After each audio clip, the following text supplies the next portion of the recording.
Vandaag is de weg die van Blauwbaai tot aan de Helmin Wiels Boulevard loopt schoongemaakt.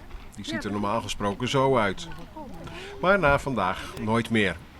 Althans, dat hopen de leerlingen van groep 8 van de Santa Clara school in Jan Doret. Die zijn al weken bezig met het maken van attentieborden. In alle talen van de wereld. Dat wil zeggen in alle talen van de wereld die hier op Curaçao worden gesproken. Dat zijn er zo'n 20.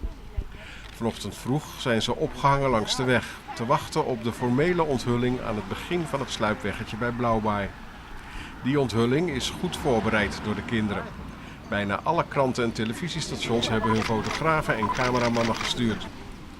Alex Rozen, die het schoonmaakidee naar de school bracht, doet het woord. De voormalig huisarts van Vichy in Marchena zegt dat vervuiling slecht is voor het eiland en dat ziektes voorkomen kunnen worden als het eiland schoon blijft. Om Curaçaoënaars te herinneren aan die boodschap heet de straat richting Klein Hoffie vanaf vandaag zo.